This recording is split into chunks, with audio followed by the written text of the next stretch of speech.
본문은 애굽에 대한 경고의 말씀으로 1절을 보면 그 배경이 신아시리아, 즉 신아수르 왕 12대 왕 사르곤 2세 때임을 알 수 있습니다. 사르곤 왕은 군대 장관 다르단을 보내서 블레셋의 그 아스돗을 치게 했습니다. 그때 여호와께서는 선지자 이사야에게 3년 동안 벗은 몸 그리고 벗은 발로 다니게 했습니다. 3절 말씀 함께 보시겠습니다.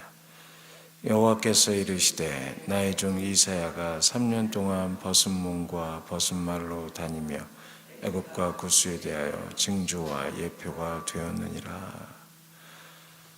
벗은 몸과 벗은 발은 애굽과 구스가 포로가 될 것이다 라는 그 징조와 예표로 그렇게 하라는 것이었습니다. 구스는 이집트를 침략해서 애굽을 침략해서 애굽 왕조를 세운 애굽 25대 왕조입니다. 4절에서 애굽이 아수르 왕에게 끌려갈 것임을 예언합니다. 4절 말씀 함께 보시겠습니다. 이와 같이 애굽의 포로와 구스에 사로잡힌 자가 아수르 왕에게 끌려갈 때 젊은 자나 늙은 자가 다 벗은 몸과 벗은 발로 볼기까지 드러내어 애굽의 수치를 보이리니. 벗은 몸으로 아수르 왕에게 포로로 끌려가는 애굽과 구스 사람들을 이사야가 벗은 몸으로 예언했던 것입니다. 당시 애굽은 그 근동 지역의 강대국이었으며 유다도 그리하여 아수르를 막기 위해서 신흥 강대국인 아수르를 막기 위해서 애굽을 의지하고 있었던 상황이었습니다. 그러나 애굽이 아수르로 인해서 수치를 당하고 패망하니 이에 이스라엘 백성들, 유다 백성들은 절망을 느낄 수밖에 없었던 것이었죠. 5절이 그 말씀입니다. 5절 말씀 함께 보시겠습니다.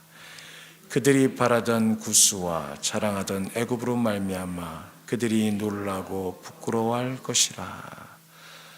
아수르 왕 사르곤 때 선포된 이 예언은 신아수르 15대 왕 때 그대로 이루어지게 됩니다.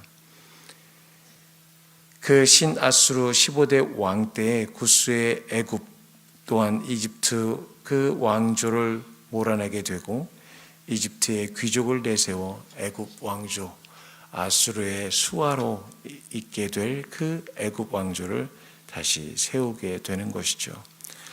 말씀을 정리합니다.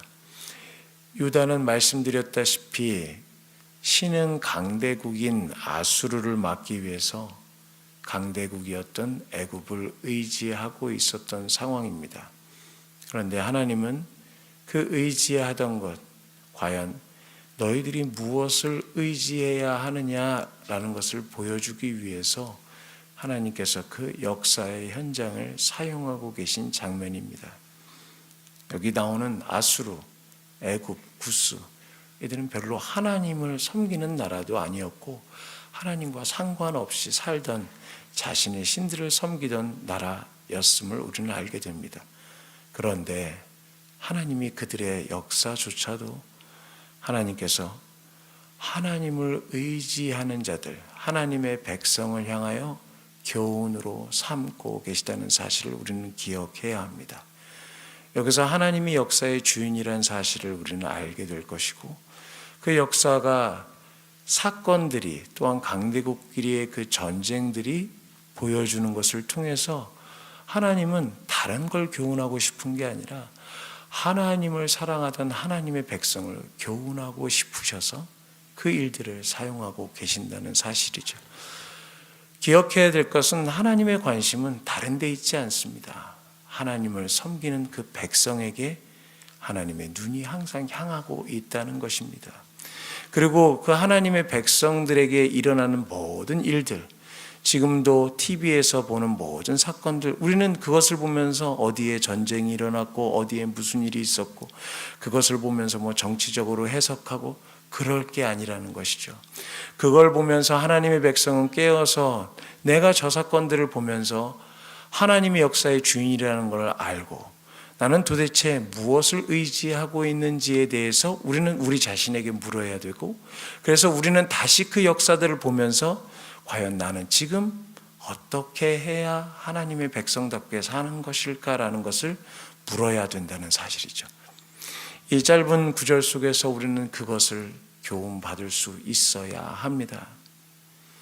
모든 역사가 하나님의 손 안에 있고 아무 이유 없이 그냥 힘의 논리로 이루어져 가는 것 같지만 하나님은 그 속에서 하나님의 백성을 향하여 경고하시고 다시 새로운 하나님의 백성을 만드시기 위한 그 역사를 쓰고 계시다는 사실, 그래서 그 모습들을 보면서 나는 하나님의 백성으로서 이 시대에 어떤 자로 누굴 의지하며 살 것이고 나는 어떤 상황에서 하나님의 백성으로 어떤 모습으로 살 것인지에 대해서 묻고 하나님을 의지하며 살아가셔야 되는 것입니다.